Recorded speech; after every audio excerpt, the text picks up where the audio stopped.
আগামী দিনে ২১শে জুলাই তৃণমূলের মঞ্চ কোথায় হতে চলেছে এবং কি সিদ্ধান্ত জানতে চাইবো। আমাদের সঙ্গে রয়েছেন হাইকোর্টের আইনজীবী আলী আফজাল চাঁদ। আলী আফজাল বাবু, তৃণমূলের ক্ষমতাচ্যুত হওয়ার পরের প্রথম ২১শে জুলাই, এই ২১শে জুলাইটা আসলে কেমন হবে? বিগত দিনের মতো হবে তো? মমতা বন্দ্যোপাধ্যায় মুখ্যমন্ত্রী থাকাকালীন যেমন? দেখুন, একটা কথা আপনাকে বলি, ক্ষমতা কোনোদিন চিরস্থায়ী না। এই বাংলার বুকে ৩০ বছর কংগ্রেস রাজত্ব করেছে। এই বাংলার বুকে বামফ্রন্ট ৩৫ বছর রাজত্ব করেছে। লাল ঝান্ডা কারের পুকার, আমরা খাবো তোমরা পাত, লড়াই লড়াই লড়াই চাই, ডাইনি ইন্দিরা গান্ধী, राजीव गांधी चोर है, होली गली में शोर है, राजीव गांधी चोर है, धर्मो अपने नेशा, दुनियार मजदूर एक हो, एक हो। সেই বামফ্রন্টের আমলে মমতা ব্যানার্জি যুব কংগ্রেসের সভানেত্রী, শুভেন্দু মিত্র প্রদেশ কংগ্রেসের সভাপতি। কিন্তু কংগ্রেসের চিরকালই একটা গোষ্ঠীদ্বন্দ্ব আজও আছে। ৪খানা লোক থাকলেও কংগ্রেসের গোষ্ঠীদ্বন্দ্ব থাকবে, ২খানা লোক থাকলেও কংগ্রেসের গোষ্ঠীদ্বন্দ্ব হবে। এটা একদম কংগ্রেসের রন্ধে রন্ধে জড়িত। ইন্দিরা গান্ধীর সময়ও হয়েছে, রাজীব গান্ধীর সময়ও হয়েছে, সোনিয়া গান্ধীর সময়ও হচ্ছে, রাহুল গান্ধীর সময়ও হচ্ছে। অতএব কংগ্রেসে গোষ্ঠীদ্বন্দ্ব থাকবে না, তাহলে আর কংগ্রেস হয়ে মানে কি? তাহলে শুভেন্দু মিত্র প্রদেশ কংগ্রেসের সভাপতি, তিনি কিন্তু এই সভাতে আসেন না। উনি সেদিনকে চলো রাইটার্স বিল্ডিং গেল, ৬টার দিক থেকে গেল। এটা ভিক্টোরিয়ার ওখানে ওই রাস্তাতে টিপু সুলতান মসজিদের ওই এটাতে নেতৃত্বে ছিল মমতা ব্যানার্জি, সুদীপ বন্দ্যোপাধ্যায়, পঙ্কজ ব্যানার্জি, সোনালী গুহ, এরা নেতৃত্বে এই দিকটায়। ওদিকে ব্রাহ্মণ রোডে আরেকজন, এদিকে এমজি রোডে আরেকটা, মানে ৫টা দিক থেকে ঘেরাওয়ের ডাক দিয়েছিল, নেতৃত্ব আলাদা আলাদা করেছিল। ঠিক সেই সময় পুলিশের সাথে সংঘর্ষ হয় এবং পুলিশের সংঘর্ষে ১৩ জনের প্রাণ হানি হয়, তার মধ্যে একজন মুসলমান। এবং সেদিনকে মমতা ব্যানার্জিকে বুদ্ধদেব ভট্টাচার্যের হাইকমান্ড থেকে অর্ডার ছিল মমতা ব্যানার্জিকে গুলি করে মেরে দাও। সেদিন যদি গুলি করে মেরে দিত ১৩ জনের জায়গায় ১৪ জন হয়ে যেত। আজ মমতা ব্যানার্জিকে কেউ খুঁজেও পেত না, আর হাড্ডাকেও কেউ কেনারা পেত না। কিন্তু সেদিনকে গুলিটা যে করার অর্ডার দিয়েছিল তার নাম হচ্ছে সিরাজুল ইসলাম। সেই সিরাজুল ইসলাম বন্দুকটা নামিয়ে দিয়েছিল এবং তার জন্য মমতা ব্যানার্জি প্রাণে বেঁচে গেছিল। সিরাজুল ইসলাম বন্দুকটা নামিয়ে দেওয়ার কারণে মমতা ব্যানার্জি প্রাণে বেঁচে গেল, লাঠি পেটা খেলো কিন্তু প্রাণে বেঁচে গেল, বাকি ১৩ জন মরে গেল। সেই ক্ষেত্রে ওই দিন রাত্রিবেলাতে সিরাজুল ইসলামকে বামপন্থী সরকার সাসপেন্ড করল। আজ পর্যন্ত মমতা ব্যানার্জি ১৫ বছর ক্ষমতায় থাকা অবস্থায় ওই সিরাজুল ইসলাম, উনি তো বলেন মুসলমান দরদি, মমতা বেগমের সরকার, মমতা খালার সরকার, মমতা আপার সরকার। কিন্তু মমতা ব্যানার্জি সরকার চলে গেল, বামপন্থী সরকার বিদায় হয়ে গেল, মমতা ব্যানার্জি ক্ষমতায় এলো, ১৫ বছর রাজত্ব করলো।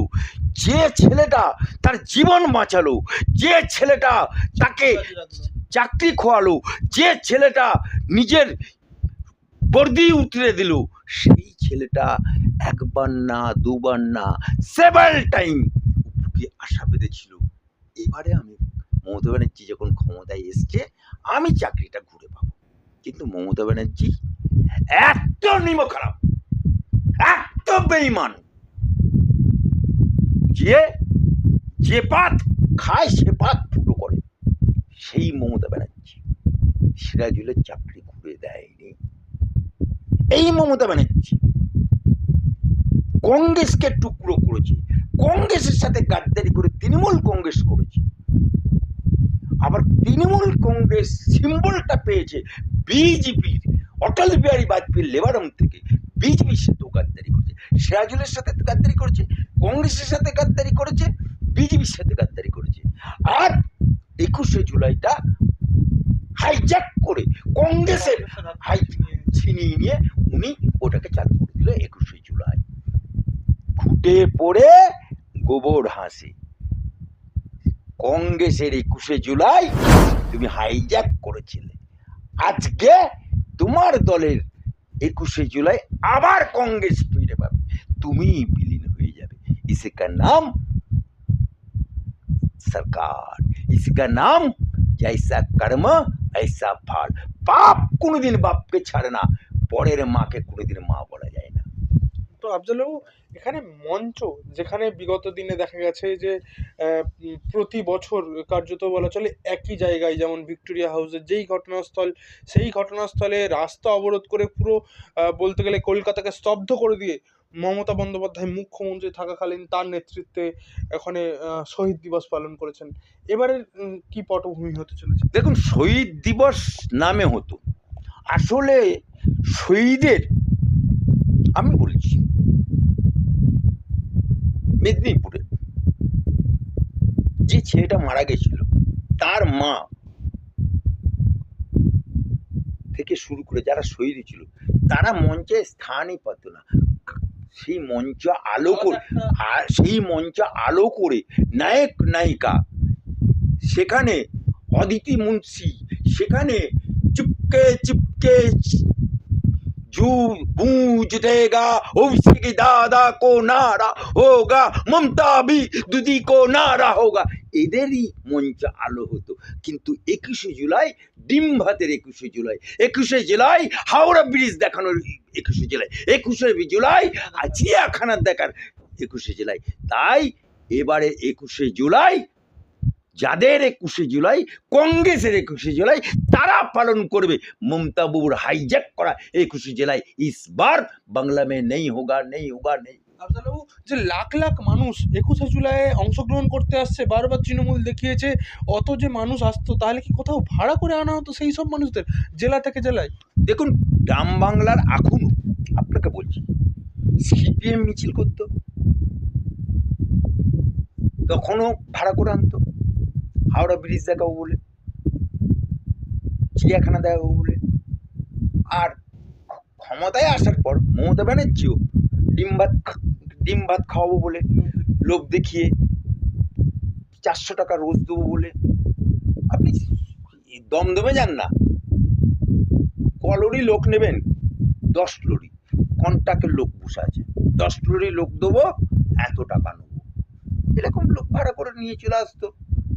গ্রাম বাংলায় এরকম ভাড়া 400 টাকা প্লাস খাওয়া দাওয়া, প্লাস কলকাতায় ঘুরতে পাবো, চিড়িয়াখানা দেখতে পাবো, হাওড়া ব্রিজ দেখতে পাবো, হ্যাঁ, ভিক্টোরিয়া দেখতে পাবো, কে না মজা নিতে আসবে। অতএব ইনকলাব জিন্দাবাদ, একটা বাসে 40টা ছেলে আর 2টো মেয়ে, সেরকম বাস ওটা। আর তৃণমূলের আমলেও ফ্রিতে বাপের ট্রেন পেতো, চলে আসতো তৃণমূলের ঝান্ডারকে ক্ষমতায়, আর বাস তো অ্যাভেলেবেল। বাস দিবে না, গাঁড় ভেঙে দেবো, রুটে চলতে দেবো না, বাসও বাবুরা দিয়ে দিত। কিন্তু সেই দিন চলা গিয়া। চিরকাল যৌবন থাকে না, যৌবন চলিয়া গেলে ফিরিবে না আর। বৈশাখ মাস চলিয়া গেলে ফিরিবে আবার, লেকিন যৌবন চলিয়া গেলে ফিরিবে না আর। সরকার চলিয়া গেলে ফিরিবে না আর। বামফ্রন্ট সরকার চলিয়া গেছে, জিরো হয়ে এখন একে দাঁড়িয়েছে। মমতা বাবুর 80 থেকে দড়ি ধরে মারো টান, মমতা বাবু হলো খান খান। দড়ি ধরে মারো টান, তৃণমূল হলো খান খান। দড়ি ধরে মারো টান, অভিষেক ব্যানার্জি হলো খান খান। এখন তৃণমূলের আর চিহ্ন দেখিয়ে আলোয়